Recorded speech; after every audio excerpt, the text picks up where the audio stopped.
Assalamualaikum warahmatullahi wabarakatuh. Bismillahirrahmanirrahim.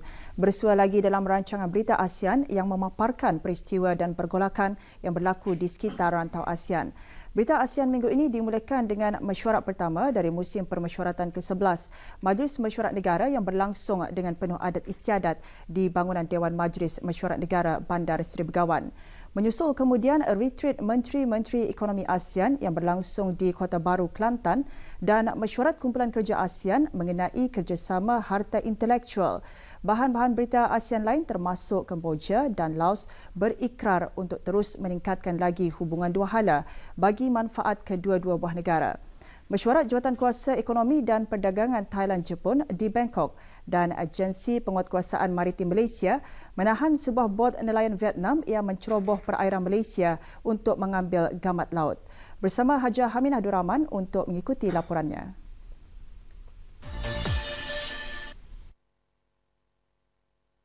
Mesyuarat pertama dari musim permesyuaratan ke-11 Majlis Mesyuarat Negara bermula pada 5 Mac lalu.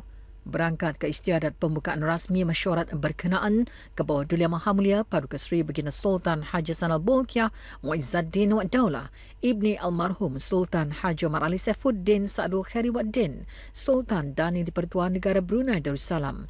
Istiadat pembukaan rasmi mesyuarat berlangsung dengan penuh adat istiadat di bangunan Dewan Majlis Mesyuarat Negara di Jalan Dewan Majlis.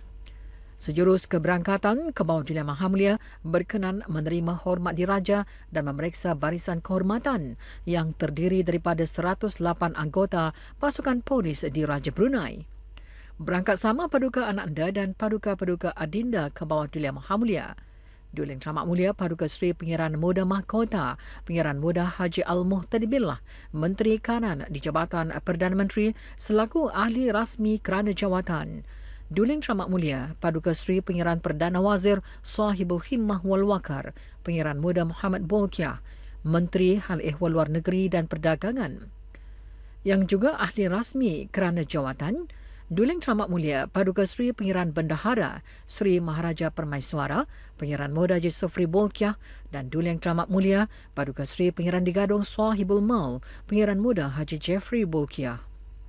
Keberangkatan ke bawah Duli Yang Maha Mulia di Dewan Persidangan Dewan Majlis diiringi oleh perarakan masuk cokmar Majlis Mesyuarat Negara.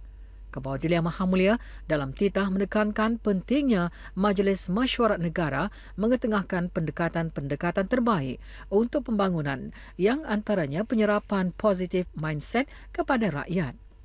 Majlis Mesyuarat Negara tegas baginda perlu menghuraikan penghijraan mindset daripada semata-mata suka bergantung kepada bantuan kepada lebih berdikari dan berusaha khasnya ketika ekonomi global sedang menunjukkan penurunan ketara seperti harga minyak yang jauh merundum.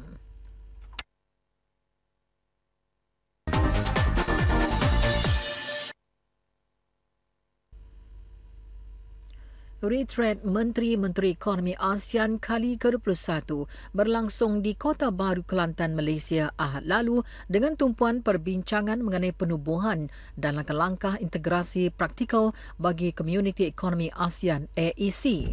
Menurut statistik terkini, negara-negara ASEAN telah menyelesaikan 82% objektif ekonomi mereka. Bagaimanapun, masih terdapat 45 sasaran yang belum tercapai sebelum tempoh akhir Komuniti ASEAN dibentuk pada 31 Disember tahun ini. Topik-topik lain yang dibincangkan semasa retreat termasuk penilaian keadaan ekonomi dalam blok ASEAN dan rundingan kerjasama komprehensif ekonomi serantau. AEC bermatlamat untuk mewujudkan satu pasaran tunggal dan asas pengeluaran di rantau ini dipercayai dapat mempercepat pembangunan blok dan kemakmuran.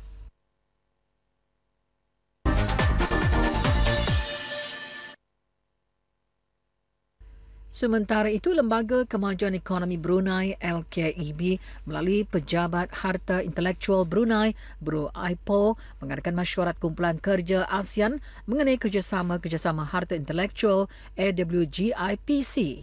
Mesyuarat bertujuan meningkatkan rangka kerja serantau bagi dasar-dasar dan institusi-institusi yang berkaitan.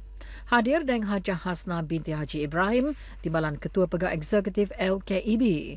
Antara isu yang dibincangkan semasa mesyuarat ialah mesyuarat Menteri Ekonomi ASEAN dan Pegawai Kanan Ekonomi mengenai harapan ekonomi serantau dan isu-isu yang berkaitan dan langkah-langkah berkaitan Komuniti Ekonomi ASEAN AEC. Mesyuarat 3 hari ini dihadiri oleh kira-kira 40 peserta dari 10 buah negara ASEAN. Mesyuarat berlangsung di Empire Hotel and Country Club, Jerudong.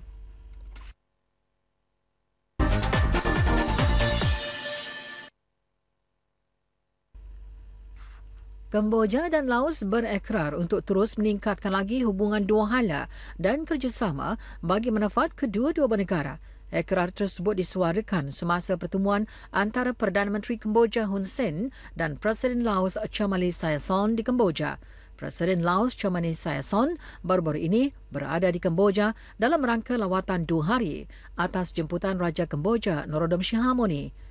Dalam pertemuan itu, Perdana Menteri Hun Sen memberitahu Presiden Chamali Sayason yang beliau sangat gembira dengan hubungan dan kerjasama antara kedua-dua negara.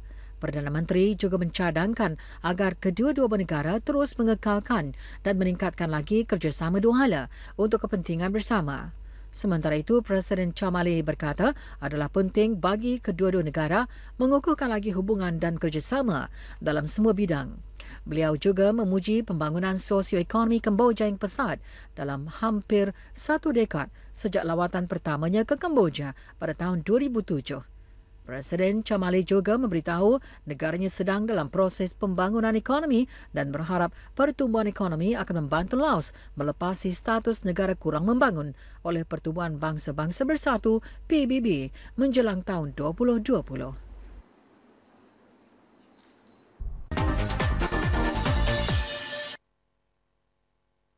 Pemimpin perniagaan Jepun dan Thailand mengadakan mesyuarat Jawatan Kuasa Ekonomi dan Perdagangan Thailand-Jepun kali ke-23 di Bangkok awal Februari lalu.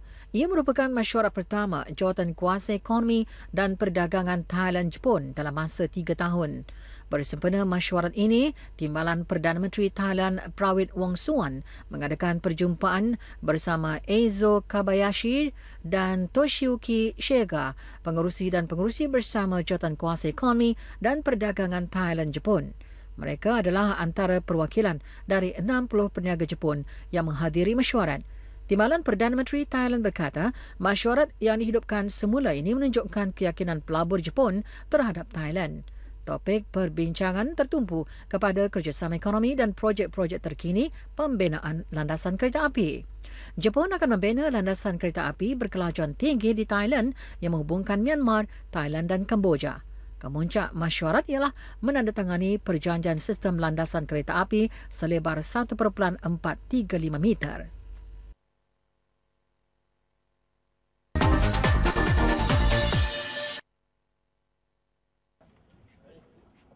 Agensi Penguatkuasaan Maritim Malaysia APMM menahan sebuah bot nelayan Vietnam yang menceroboh perairan negara itu kira-kira 37 batu nautika dari timur laut Tok Bali Pasir Putih Kelantan untuk mengambil gamat laut. Ketua Penguatkuasa Daerah Maritim Tok Bali, Komander Ko Teng Chuan berkata APMM menahan kapten kapal dan 4 anak buah kapal serta merampas 5 kilogram gamat laut pada awal pagi Selasa lalu. APMM juga merampas perangkap yang digunakan untuk mengambil gamat laut. Ko berkata kegiatan nelayan asing itu boleh merosakkan ekosistem laut dan menjejaskan hasil tangkapan nelayan tempatan. Lebih-lebih lagi, gamat laut adalah spesies yang dilindungi. Dia akan bedahkan buang dia punya perut. Lepas tu dia masukkan.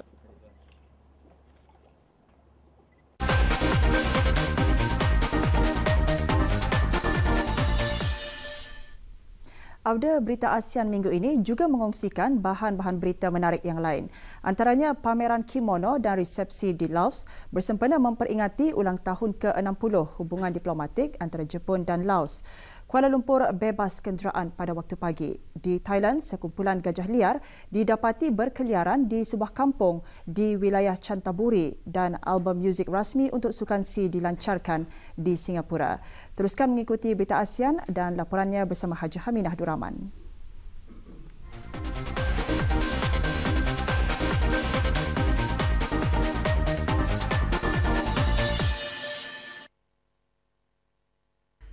Kimono merupakan pakaian unik yang mencerminkan budaya Jepun dan dipromosikan secara meluas di mana sahaja rakyat Jepun menetap.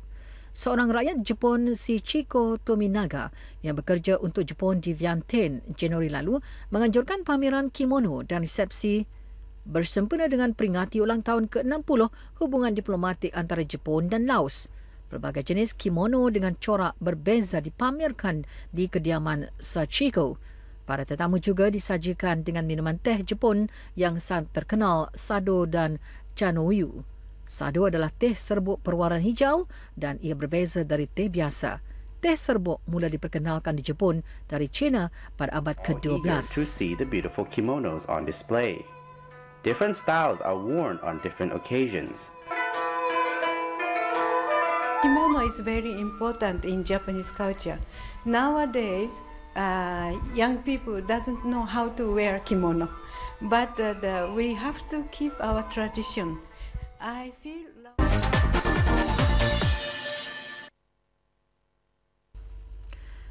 Kereta kuda merupakan tarikan terbaru untuk program Kuala Lumpur Morning Free of Motor Vehicle atau Kuala Lumpur bebas kenderaan pada waktu pagi.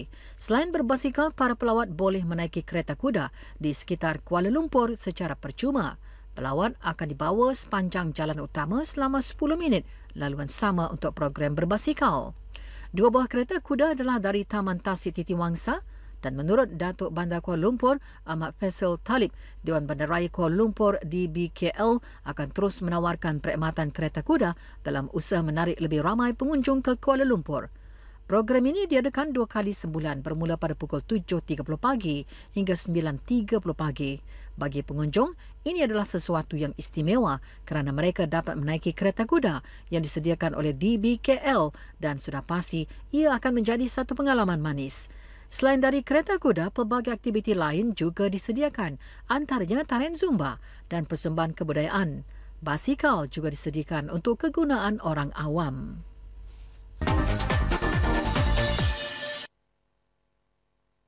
Sekumpulan gajah liar didapati berkeliaran di sebuah kampung di wilayah Chantaburi, Thailand. Para penduduk kampung berkata kira-kira 70 ekor gajah telah menceroboh ladang dan makan tanaman mereka dalam masa beberapa hari. Sebahagian penduduk berkata mereka tidak berani turun ke hutan untuk menoreh getah pada waktu subuh. Ranger hidupan liar Kau An Lui Nal berkata kumpulan gajah ini berpecah kepada 2 kumpulan, yang mana kira-kira 30 ekor telah meninggalkan kumpulan utama dan kembali ke dalam hutan. Pasukan ranger dan polis telah memantau keadaan ini dengan menghantar pasukan keselamatan pada waktu malam. Pasukan ranger juga cuba mencari jalan untuk memburu kumpulan gajah ini kembali ke dalam hutan tanpa merosakkan atau mengganggu penduduk kampung.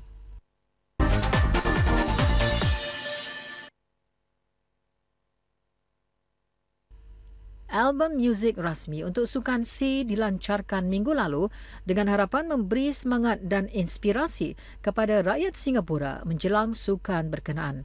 Album Songs of the Games mengandungi 14 buah jenis lagu yang dinyanyikan oleh Dick Lee dan Daphne Koh. Penyanyi dan penulis lagu Daphne Koh berkata lagu-lagu dalam album ini adalah mengenai sukan dan kehidupan seharian. Jawatan kuasa Sukan C berkata sokongan bagi pasukan Singapura sangat menggalakkan. Juga dilancarkan ialah filem pendek yang diinspirasikan dari sebuah lagu dalam album ini, iaitu Ordinary.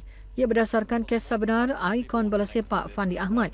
Lagu-lagu dalam album ini boleh dilayari di laman sesawang rasmi Sukan C atau dibeli dari iTunes.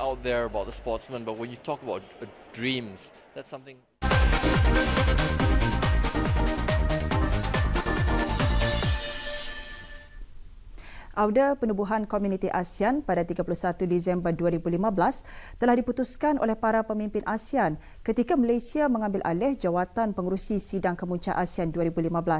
Komuniti ASEAN berasaskan pada 3 tunggak utama: komuniti politik, keselamatan ASEAN, komuniti ekonomi ASEAN dan komuniti sosio budaya ASEAN. Komuniti ASEAN antara lain akan dibentuk berasaskan norma-norma dan nilai-nilai rantau ini penubuhan sebuah pasaran tunggal dengan penduduk 600 juta dan aliran bebas perdagangan dan pelaburan. Hingga di sini dulu pertemuan kita dalam Berita ASEAN malam ini. Bertemu lagi minggu hadapan pada hari dan waktu yang sama. Untuk mengikuti Berita ASEAN, anda boleh layari video portal melalui laman web www.rtbnews.rtb.gov.bn. Assalamualaikum warahmatullahi wabarakatuh. Salam hormat dan selamat malam.